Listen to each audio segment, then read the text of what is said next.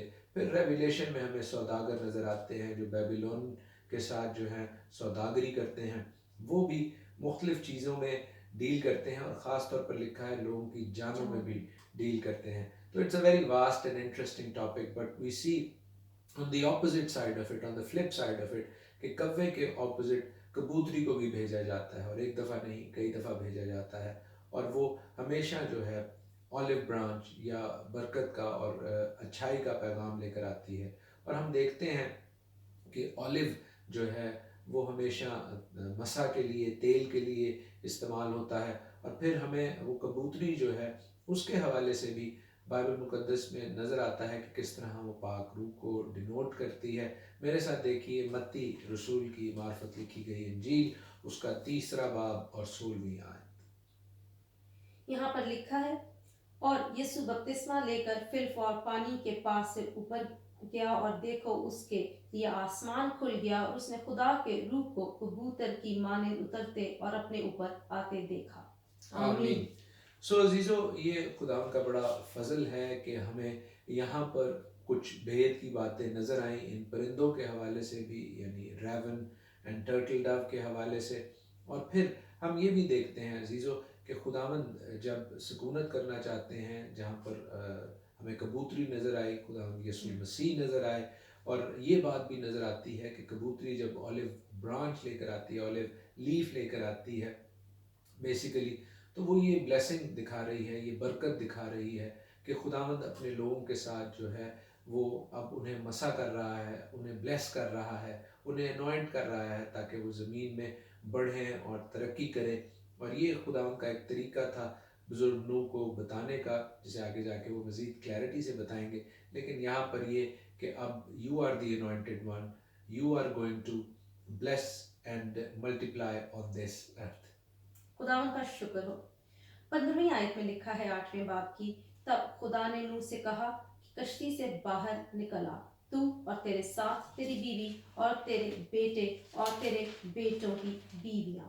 سو ہم دیکھ رہے ہیں کہ خداوند کے حکم کے مطابق نوح اپنے گھرانے کے ساتھ اس کشتی سے باہر آتے ہیں۔ جی مارین، یہ بڑا اچھا ریفرنس ہے، یہ خداوند کی برکت کا ریفرنس ہے، اور ہم دیکھتے ہیں کہ بزرگ نوح جو ہیں وہ بھی باہر آتے ہیں، اور ساتھ ان کے یہ تمام چرند پرند، یہ حیوانات، یہ بھی باہر آتے ہیں، اور بزرگ نوح جو ہیں وہ قربانی چڑھاتے ہیں۔ ہم دیکھتے ہیں کہ بزرگ نوح لکھا ہے کہ پاک چوپایوں میں سے، پاک پرندوں میں سے تھوڑے سے لے کر اس مذبح پر سوخنی قربانی چڑھاتے ہیں۔ عزیزو، پاک اور ناپاک جانوروں کا یہ جو فرق ہے، یہ ہمیں بائبل مقدس میں بارہا نظر آتا ہے۔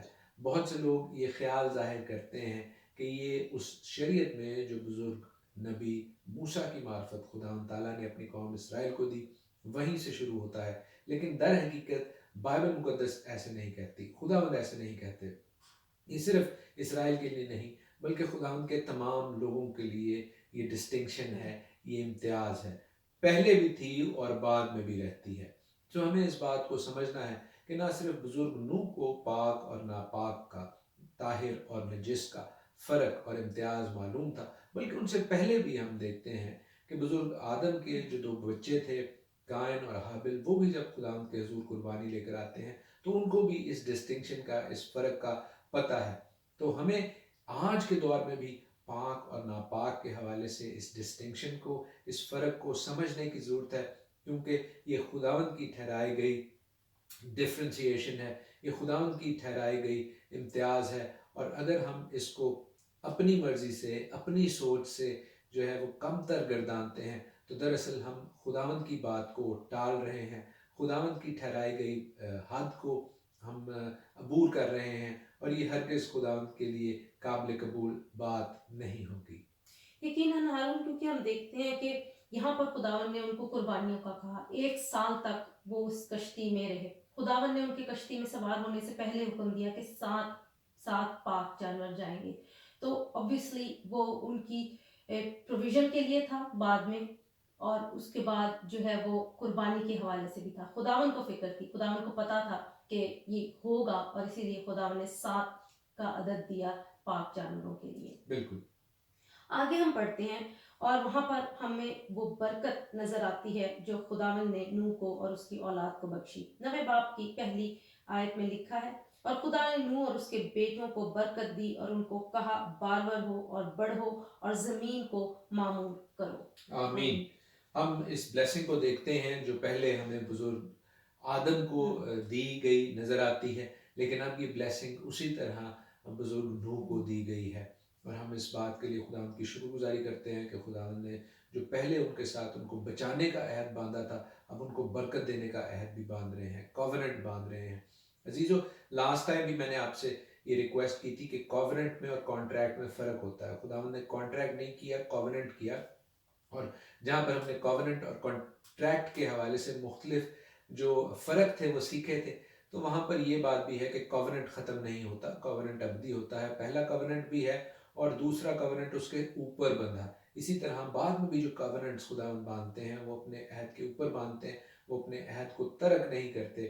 اور ہم خداوند کی اس بلیسنگ کو, اس کووننٹ کو دیکھتے ہیں جہاں پر وہ یہ کہہ رہے ہیں کہ اب تم گوشت کھاؤ لیکن خون نہ کھانا. اس سے ہمیں یہ پتہ چلتا ہے کہ اس سے پہلے جو ہے وہ گوشت کھانے کی جو اجازت غالباً نہیں تھی, لیکن اب خداوند بڑا کلیئرلی کہہ رہے ہیں 4 آیت میں, بلکہ میں 3 آیت سے پڑھتا ہوں 9 چیپٹر کی. لکھا ہے کہ ہر چلتا پھرتا جاندار تمہارے کھانے کو ہوگا, ہری سبزی کی طرح میں نے سب کا سب تم کو دے دیا, مگر تم گوشت کے ساتھ خون کو جو اس کی جان ہے نہ کھانا. میں تمہارے خون کا بدلہ ضرور لوں گا اور ہر جانور سے اس کا بدلہ لوں گا.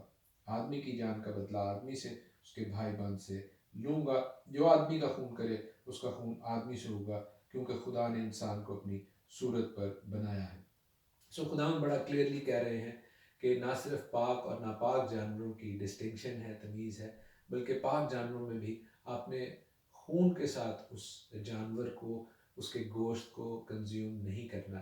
اسی لیے جو جانور جب کاٹے جاتے ہیں اگر ان کا خون ان کے بیچ میں ہے تو وہ خداوند کے حکم کی نافرمانی بھی ہے, اور ساتھ ہی ساتھ میڈیکل سائنس کے مطابق وہ ہمارے لیے مفید بھی نہیں ہے. سو ہم اس بات کے لیے خداوند کی شکر گزاری کرتے ہیں کہ خداوند ہمارے لیے بھلائی چاہتے ہیں, زندگی چاہتے ہیں اور برکت چاہتے ہیں. ایک اور خوبصورت عہد جو خداوند نے یہاں باندھا اس کے بارے میں پڑھوں گی 9 باب کی 12 سے لے کر 16 آیا. اور خدا نے کہا کہ جو عہد میں اپنے اور تمہارے درمیان اور سب جانداروں کے درمیان جو تمہارے ساتھ ہیں پشت در پشت ہمیشہ کے لیے کرتا ہوں, اس کا نشان یہ ہے کہ میں اپنی کمان کو بادل میں رکھتا ہوں. وہ میرے اور زمین کے درمیان عہد کا نشان ہوگی, اور ایسا ہوگا کہ جب میں زمین پر بادل لاؤں گا تو میری کمان بادل میں دکھائی دے گی.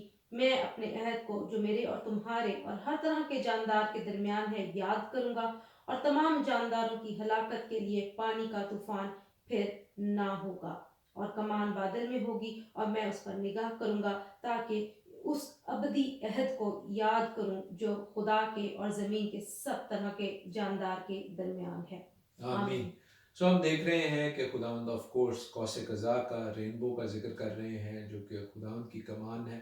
اور عزیزو, یہ کمان جو ہے ہمیں ابھی بھی نظر آتی ہے جب بھی بارش ہوتی ہے, فضا میں پانی ہوتا ہے, ایک پریزم ایفیکٹ ہے, لیکن یہ دراصل خداوند کی اس بلیسنگ کا, اس کووننٹ کا نشان ہے جو خداوند نے باندھا کہ میں اب پانی سے پوری زمین کو تباہ نہیں کروں گا. بہت سے طوفان, فلڈز آتے ہیں, آج بھی آتے ہیں, لیکن پوری زمین کبھی تباہ نہیں ہوتی. سو یہ خداوند کی عین شفقت ہے, وہ اپنے وعدے کو یاد کرتے ہیں, اور ہم خداوند کی شکر گزاری کرتے ہیں کہ خداوند نے اس خوبصورت نشان کو بادل میں رکھا ہے, فضا میں رکھا ہے, جس کو ہم دیکھ کے خوش ہوتے ہیں, اور خداوند کی برکت کو, خداوند کی رحمت کو, خداوند کے کووننٹ, اس کے ابدی عہد کو یاد کرتے اور اس کی شکر گزاری کرتے ہیں. اور بے شک یہ اس چیز کا نشان بھی ہے کہ خدا نے پہلے بھی اپنے لوگوں کو نوح کے زمانے میں بچایا اور ان کو ٹائم دیا کہ وہ اس کے لیے اس کے کلام کو, اس کے میسج کو لوگوں تک پہنچا سکیں.